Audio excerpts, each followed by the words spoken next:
Hey everyone, how's it going? Today I'm taking a look at the Alcatel OneTouch Pop C1.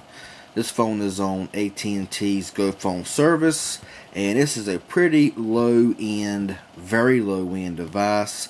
But I thought I would just, pick it up and just kind of take a look at it and see how it runs, operates, and run some tests on it and stuff like that. I'm going to give you the specs of the phone and give you my initial thoughts of the phone just by using it here and there.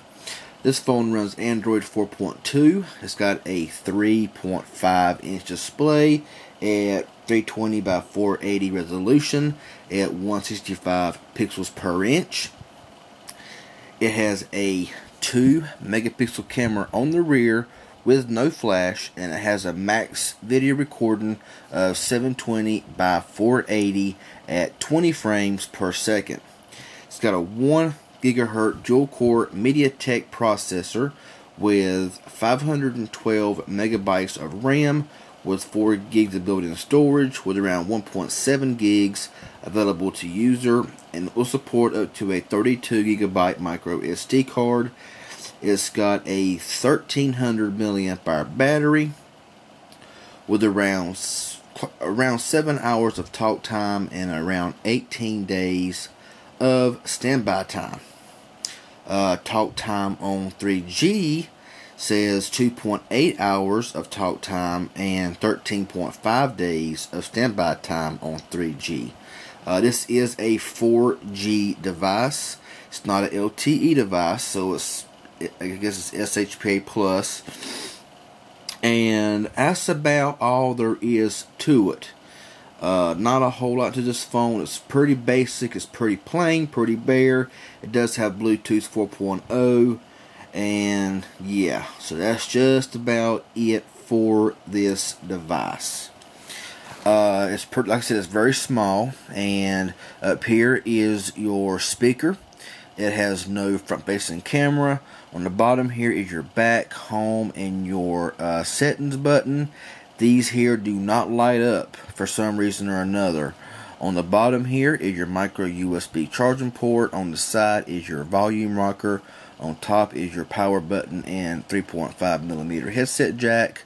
On the side here you got nothing. On the back is your Alcatel brand name, your camera, and your single rear speaker. And of course, just right here is, your attention. This is a brand new phone. Not even took off the back sticker off this thing yet. The battery is removable as well. We'll go ahead and power the phone up here, and I may have to turn down the screen brightness because the screen is pretty bright, as you can tell. So let's go in here to the settings, and we will turn down some of the brightness. There we go. That might help out a little bit. The screen quality is not that bad, to be honest with you.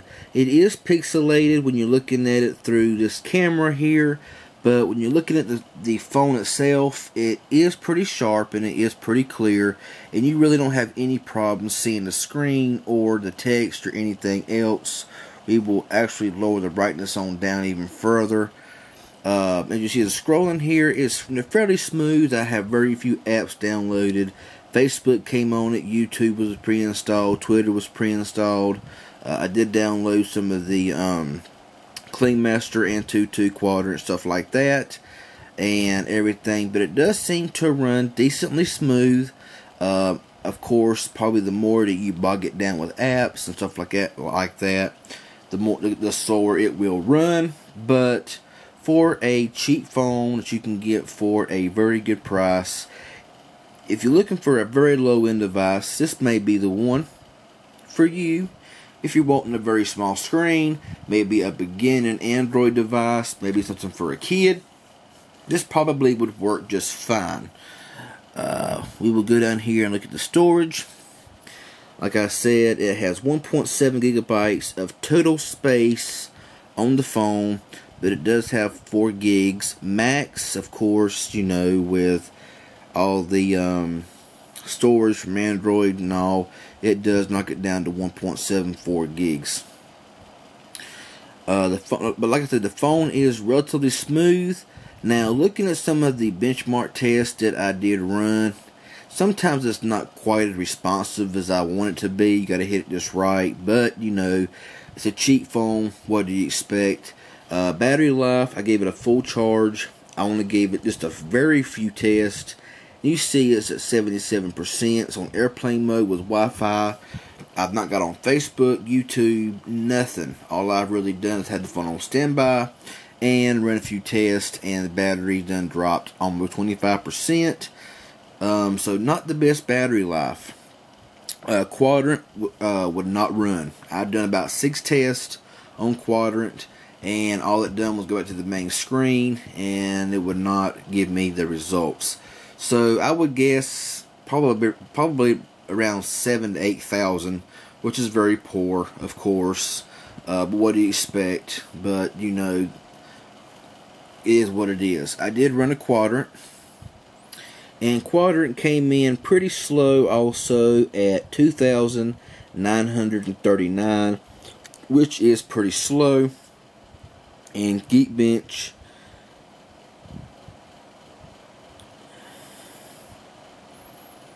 is just not there. So I'm glad I took a screenshot, and I will show you the test that it ran.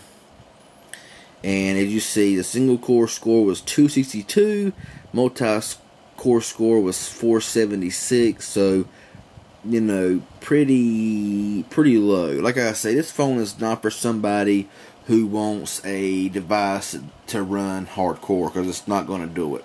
It's very basic. The camera is very basic. Camera is not that good. If you're in good light, and it might take halfway decent photos. When you go into the video here, I mean, it don't even give you the option to, you know, it gives you the option to, well, I'll just show you. How about that? Right here, you got GPS location info, shutter sound exposure, color effect, scene mode, white balance. For your camera, you have ZSD, no idea what that means, face detection, HDR, timer, capture number, picture size, which you have VGA 640 by 480, XGA 1040 by 768, 1.2 megapixel, and UXGA, which is the highest at 2 megapixel. Go to the video camera, microphone on or off. Audio mode is medium or normal. Time-lapse interval is 1, 1.5, 2, 2.5, 3, 5, and 10 second. And video quality only gives you the option of low, medium, and high. So I'm guessing low is 320 by 240, medium is 640 by 480, and high is 720 by 480. So that's about all there is to it. Very low-end phone. Not much else to say about it. Got your drop-down feature here.